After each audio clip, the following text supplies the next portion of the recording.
Në televotim, për të qenë finalisti dytë, janë Egli dhe Laerti. Sipas jush, kush duhet të jetë finalisti dytë, parë dhe nga që Laerti ka marrë, siç e thash edhe më përpara, kritika ndaj kësaj deklarate që shumë mysliman janë irrituar. A mendoni që kjo do jetë pengesë për Laertin për të shkuar në finale? Dhe kush duhet të jetë në finale mes Eglit dhe Laertit? Po, për Eglin nuk kam as shumë mendim që ajo mund të arrijë në finale. Për mendimin tem duhet të jenë dy konkurrentë shumë të fortë, dhe të jetë pra Laerti dhe Gjesti, të dytë. Këta të dytë kanë me bërë, si të themi ashtu, një shpërthim të realës se kush duhet të jetë fitues. Por prapë po them, Laerti është një bagazh dhe ai e meriton një vend të bukur në finale, por edhe Gjesti është i mirë, si thash është një person që ka talent edhe që ka nxit dashuri, simpati tek njerëzit, por pse jo edhe ta ndajmë çmimin për dys. Të dytë e meritojnë. Pra po thoni që sonte mes Eglit dhe po themi Laerti do jetë në finale Laerti? Sipas jush? Sonte është Sonte shkon finalisti i dytë, që është në televotim Egli dhe Laerti. Mes këtyre të dyve ndahet finalisti i dytë. Finalisti i dytë, domethënë nuk është e fundit ajo që. Jo, nuk është e fundit. Unë mendoj se Laerti e meriton të qëndrojë aty, patjetër. Laerti është kapacitet, mirë po Laerti duhet të shfrytëzojë dhuntitë e tija që i ka pakës.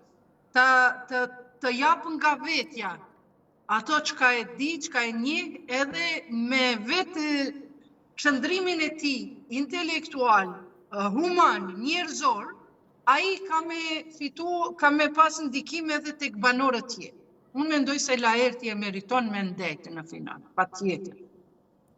Nuk duhet të ndikoj kjo fjala Allahu Ekber, sepse Allahu Ekber e ka thënë nga informata, dhe Laerti këto nuk e ka thënë nga islamofobia, se bile ai duhet të jetë me përjardhje muslimane, pa marrë parasysh nuk e gjykoj tani çfarë beson e çfarë feje është apo nuk ka fe, nuk më intereson ajo. Por nuk është islamofob Laerti. Laerti ka tregu një realitet që shumë njerëz e dim, po e mbajnë në heshtje. Apo ata personat si Gjesti e kanë qitë në pah, këto duke mos e ditur se ka keq përdor fjalën Allahu Ekber. Big Brother Albania duhet ta krijojë një format më ndryshe, ta ketë një ambient më intim, më etik, së paku për veti edhe unë kisha qenë pjesë e Big Brother, por nuk të ofron si personalitet ti ta tregosh veten tënde të vërtet.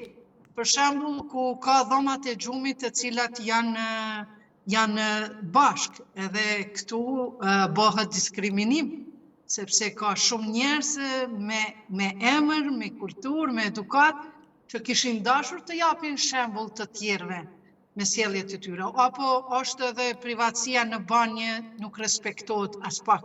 Bile tek ju në Big Brother më mirë se sa në Kosovë. Në Kosovë është komplet xhama. Kështu që pse jo, mund të mundohet nëse Big Brother e merr pak një imazh më të bukur, më me vlera etiko-morale, aty mund të jenë pjesë edhe njerëzit e elitave, edhe njerëzit e muzikës, edhe do t'ishte konflikti më i madh në aspektin pozitiv për me ardhur një vërtet, sepse njerëzit janë vërtet kanë virtyte, kanë margaritar, kanë vlera, përveç asaj që kanë edhe vese të këqija. Prandaj mendoj se Big Brother duhet të jetë pak më i drejtë me gjithë popullatën, jo vetëm me VIP personat të cilët i mban aty. Kjo ishte vendimi. Çfarë do bëje nëse vitin tjetër që vjen, një nga autorët e emisionit të edicionit të spektaklit Big Brother Albania ju dërgon një ftesë për të qenë pjesë e edicionit të ardhshëm. Si do ishte përgjigjja juaj? Përgjigjja ime do të ishte pozitive, se jo. Mirë po normal, gjerisa ata nuk premtojnë vetëm këto dy gjëra, pra, të ketë intimitet, të ketë pra në banjo dhe në dhomën e gjumit. Sepse këto janë gjërat që vërtet tregojnë antivlerë. Sepse veshja nuk na bën njeri, por na tregon kush jemi. Kështu që të dallojmë nga veshjet e shturjes morale dhe të krijojmë ambiente më të përshtatshme për të gjithë njerëzit që kanë dëshirë të kontribojnë përmes Big Brother.